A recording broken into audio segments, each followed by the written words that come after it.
신앙 고백 드리겠습니다. 전능하사 천지를 만드신 하나님 아버지를 내가 믿사오며 그 외아들 우리 주 예수 그리스도를 믿사오니 이는 성령으로 잉태하사 동정녀 마리아에게 나시고 본디오 빌라도에게 고난을 받으사 십자가에 못 박혀 죽으시고 장사한 지 사흘 만에 죽은 자 가운데서 다시 살아나시며 하늘에 오르사 전능하신 하나님 우편에 앉아 계시다가 저리로서 산자와 죽은 자를 심판하러 오시리라. 성령을 믿사오며 거룩한 공회와 성도가 서로 교통하는 것과 죄를 사하여 주시는 것과 몸이 다시 사는 것과 영원히 사는 것을 믿사옵나이다. 아멘. 찬송가 314장 찬송 드리겠습니다. 내 구주 예수를 더욱 사랑 엎드려 비는 말 들으소서.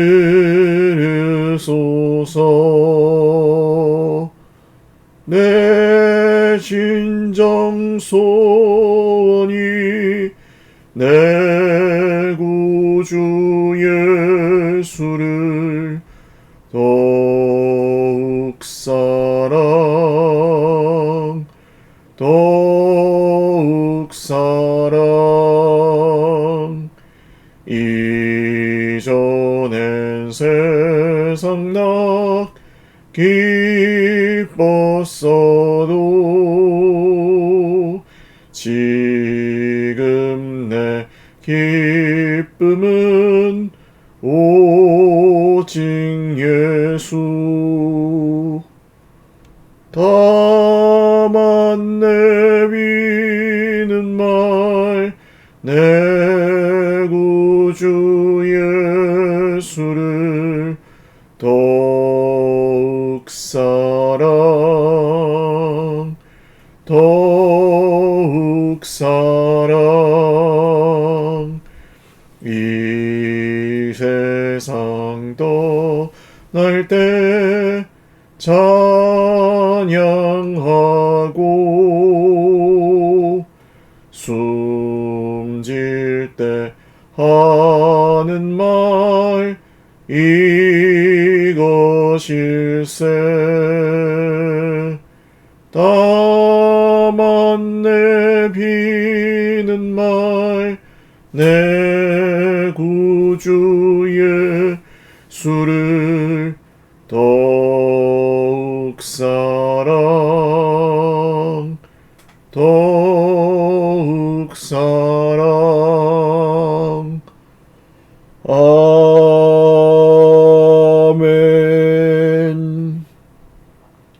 하나님 말씀 역대상입니다. 역대상 26장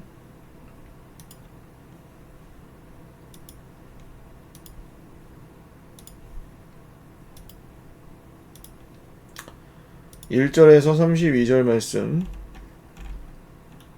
한 목소리를 읽겠습니다.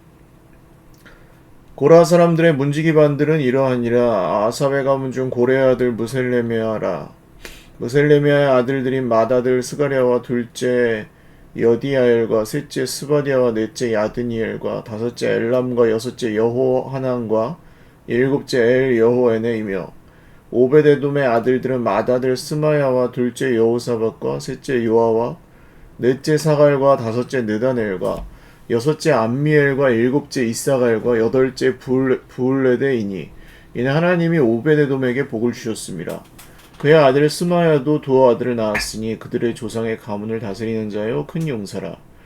스마야의 아들들은 오드니와 르바엘과 오벳과 엘사밧이며 엘사밧의 형제 엘리우와 스마기아는 능력이 있는 자이니 이는 다 오베데돔의 자손이라. 그들과 그의 아들들과 그의 형제들은 다 능력이 있어 그 직무를 잘하는 자이니 오베데돔에게서 난 자가 62명이며 또 무셀레미아의 아들과 형제 18명은 능력이 있는 자라. 무라리 자손 중 호사에게도 아들들이 있으니 그의 장자는 시므리라. 시므리는 보들레의 맏아들이 아니나 그의 아버지가 장자로 삼았고 둘째는 힐기야요 셋째는 드발리야요 넷째는 스가랴이니 호사의 아들들과 형제들이 13명이더라. 이상은 다 문지기의 반장으로서 그 형제처럼 직임을 얻어 여호와의 성전에서 섬기는 자들이라. 강문을 지키기 위하여 그의 조상의 가문을 따라 대소를 막론하고 다 제비 뽑혔으니 셀레미아는 동쪽을 뽑았고 그의 아들 스가랴는 명철한 모사를 위하여 제비 뽑으니 북쪽을 뽑았고 오벳에돔은 남쪽을 뽑았고 그의 아들들은 곳간에 뽑혔으며 숫빔과 호사는 서쪽을 뽑아 큰 길로 통한 살레겐 문 곁에 있어 서로 대하여 파수하였으니 동쪽 문에 레위 사람이 6이요 북쪽 문에 매일 4사람이요 남쪽 문에 매일 4사람이요 곳간에는 둘씩이며 서쪽 뜰에 있는 큰 길에 4사람 그리고 뜰에 2사람이라. 고라와 무라리 자손의 문지기의 직책은 이러하였더라. 레위 사람 중에 아히야는 하나님의 전 곳간과 성물 곳간을 맡았으며 라단의 자손은 곧 라단에게 속한 게르손 사람의 자손이니 게르손 사람 라단에게 속한 가문의 우두머리는 여히엘리라. 여히엘리의 아들들은 스담과 그의 아우 요엘이니 여호와의 성전 곳간을 맡았고 아므람 자손과 이스라엘 자손과 헤브론 자손과 우시엘 자손 중에 모세 아들 게르솜의 자손 스브엘은 곳간을 맡았고 그의 형제 곧 엘리에셀에게서 난 자는 그의 아들 르하비야와 그의 아들 여사야와 그의 아들 요람과 그의 아들 시그리와 그의 아들 슬로못이라. 이 슬로못과 그의 형제는 성문의 모든 곳간을 맡았으니 곧 다윗 왕과 가문의 우두머리와 천부장과 백부장과 군대의 모든 지휘관이 구별하여 드린 성물이라. 그들이 싸울 때에 노력하여 얻은 물건 중에서 구별하여 드려 여호와의 성전을 계수한 일과 선견자 사무엘과 기스의 아들 사울과 넬의 아들 아브넬과 스루야의 아들 요압이 무엇이든지 구별하여 드린 성문을 다 슬로못과 그의 형제의 주의를 받았더라. 이스라엘 자손 중에 그나냐와 그의 아들들은 성전 밖에서 이스라엘의 일을 다스리는 관원과 재판관이 되었고 헤브론 자손 중에 하사랴와 그의 동족 용사 1700명은 요단 서쪽에서 이스라엘을 주관하여 여호와의 모든 일과 왕을 섬기는 직임을 맡았으며 헤브론 자손 중에서는 여리야가 그의 족보와 종족대로 헤브론 자손의 우두머리가 되었더라. 다윗이 왕위에 있은 지 40년에 길르앗 야셀에서 그들 중에서 구하여 큰 용사를 얻었으니 그의 형제 중 2700명이 다 용사요 가문의 우두머리라. 다윗 왕이 그들로 르우벤과 갓과 므낫세 반지파를 주관하여 하나님의 모든 일과 왕의 일을 다스리게 하였더라. 아멘. 기도드리겠습니다. 존귀하시고 거룩하신 우리 하나님 아버지 감사합니다. 하나님께 예배하며 오늘 하루의 첫 시간을 드립니다. 주님, 우리의 예배를 받아주시고 세계도 지금 전쟁 중이며 우리의 삶 가운데에도 크고 작은 전쟁들이 있습니다. 하나님, 공중의 권세 잡은 사탄은 어떻게든 우리를 흔들어 놓으려 하고 주님이 주시는 은혜를 따라 살아가는 것은 참 어려워 보일 때가 많습니다. 그러나 오늘도 정말 한 줄기 힘을 내어서 주님의 은혜를 바라보고 붙잡고 겸손히 주님의 말씀을 듣고 주님께 기도하며 우리의 삶을 또 길을 닦아가오니 하나님께서 격려해 주시고 우리 모든 형제 자매들에게 새 힘을 허락하여 주십시오. 특별히 환우들을 기억하여 주시고 환우들의 모든 삶 가운데 우리 하나님의 평화와 또 회복과 기쁨과 능력과 소망을 계속해서 허락하여 주십시오.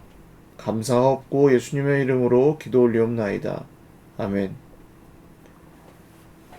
할렐루야. 네, 오늘도 하나님의 은혜와 평강으로 풍성한 하루 누리시기를 바랍니다.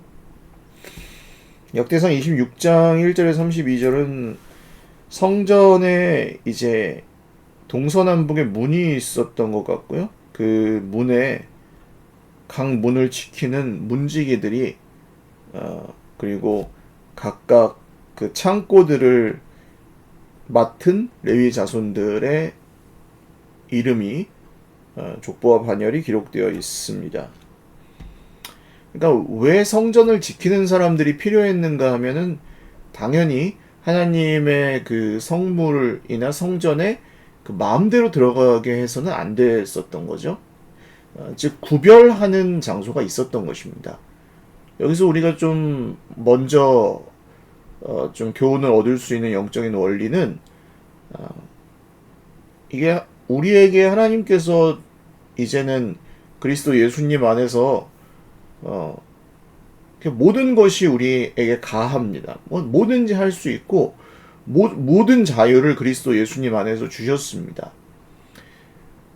성전도 마찬가지죠. 우리는 더 이상 예루살렘에 있는 성전에 가서 경배하지 않아도 되고 이런 제사 규례를 지키지 않아도 됩니다. 그냥 그것이 방종을 의미하지는 않습니다. 뭐 내 마음대로 살겠다.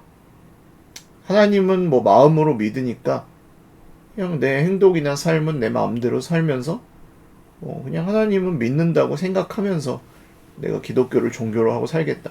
이런 건 아니라는 거죠. 반드시 지켜야 될 성전에 이 문이 있고 영역이 있었듯이 오늘날 우리가 또한 지켜가야 될 그 영역과 또 하나님 앞에서 좀 거룩하게 구별해야 될 영역들이 있습니다.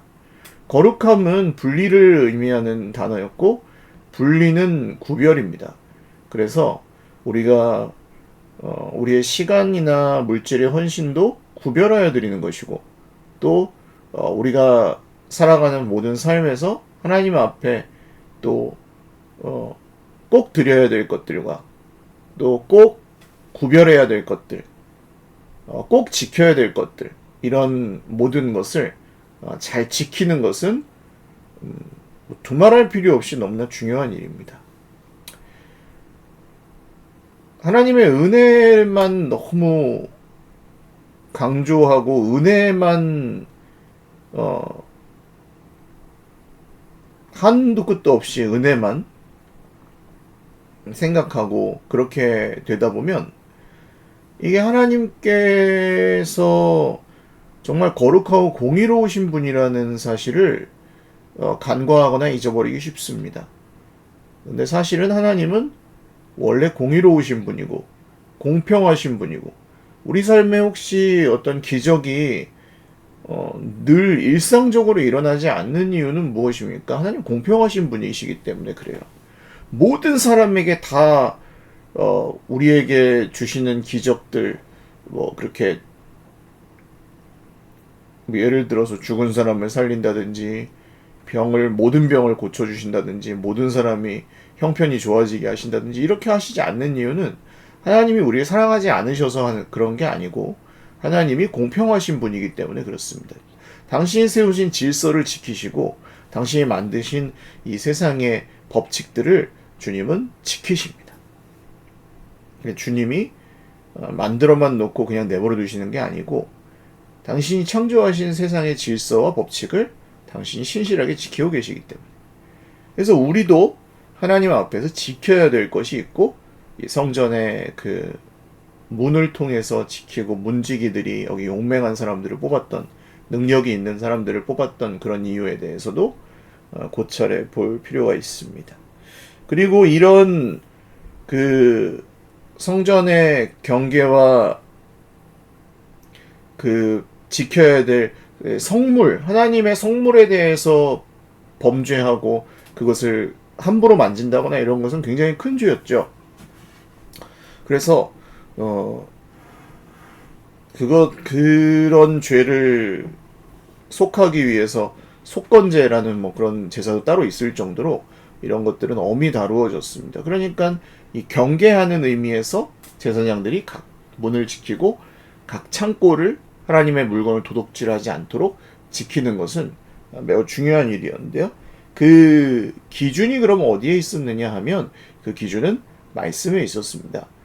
가드 사람 오베데돔이라는 아마 일치하는 것으로 보입니다. 여기 오베데돔이라는 사람이 나와서 그의 자손들이 이 문을 지키고 창고를 지키는 일을 맡게 되었는데 오베데돔에게 굉장히 하나님 복을 주셨다는 말씀이 나오죠.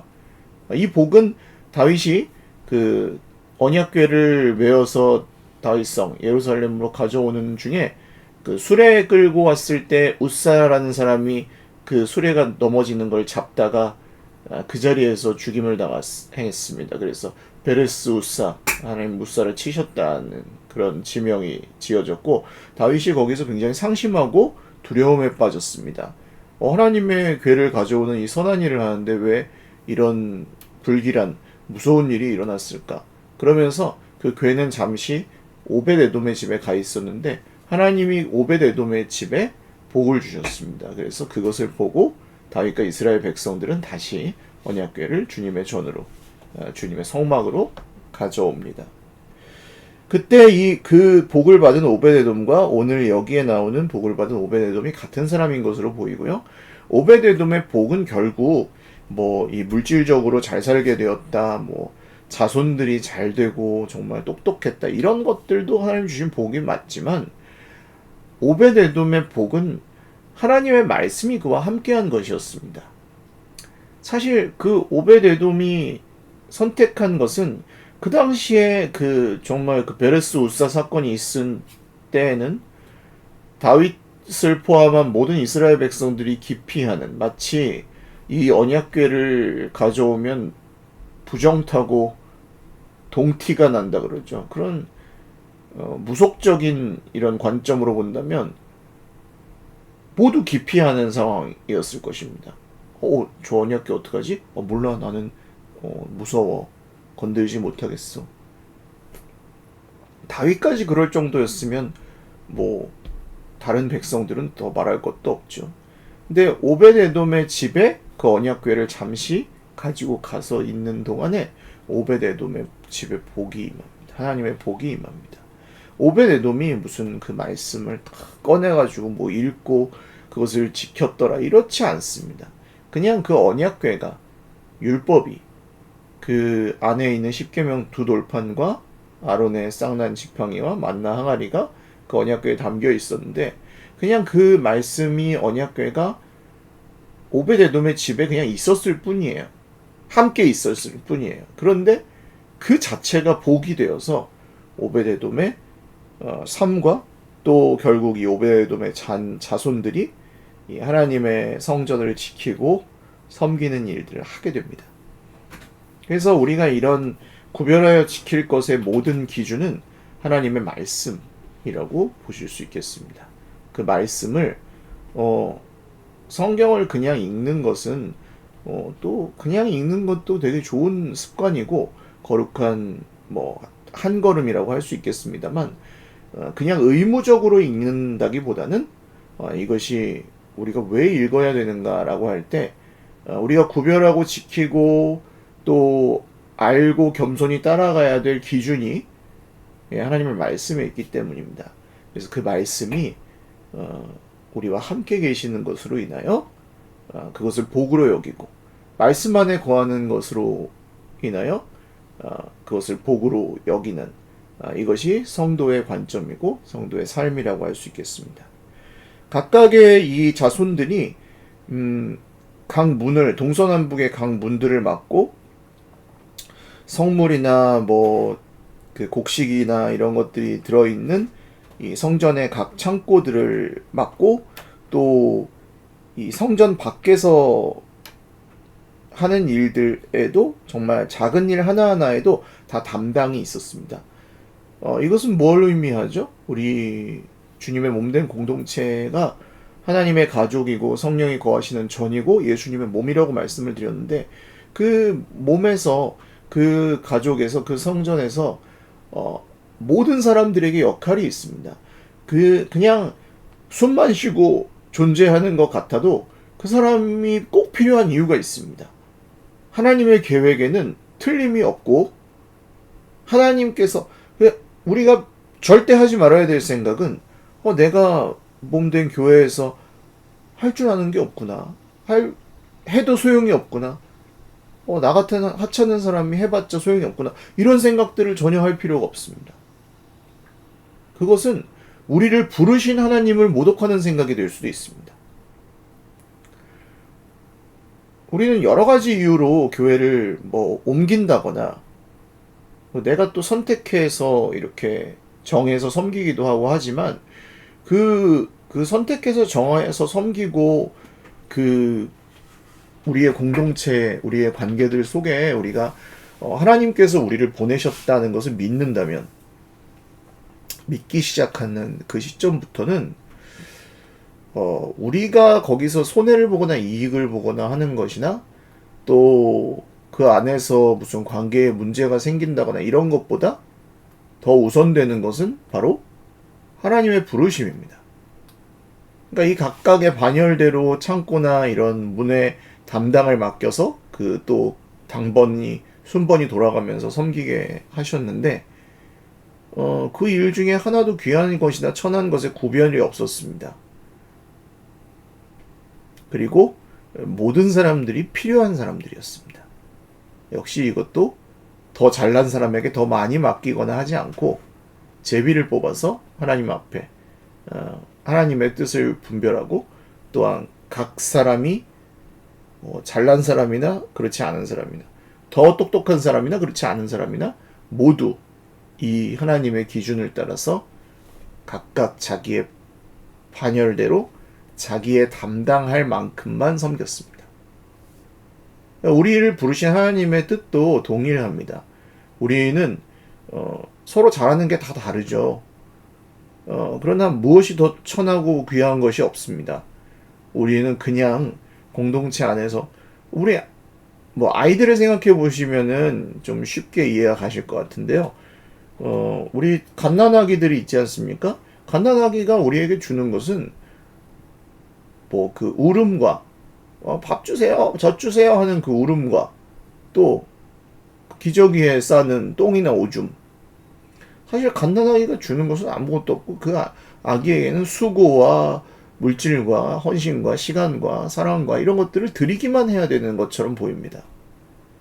그런데 이런 말이 있죠. 평생의 효도를 3살까지 다 한다는 거예요. 평생의 효도는 3살까지 다 한대요. 왜? 이 엄마 부모가 아이를 키우면서 이 아이의 그 정말 사랑스러움, 그 갓난 아기의 엄마와 아빠를 온전히 의지하는 그런 사랑, 이런 것은 크고 나면은 경험할 수가 없는 정말 그 갓난아기 때만의 아주 독특하고 특별한 관계와 특징이라고 할 수 있겠습니다. 그냥 존재하는 것 뿐이에요. 사실 오줌이나 똥밖에 안 싸요.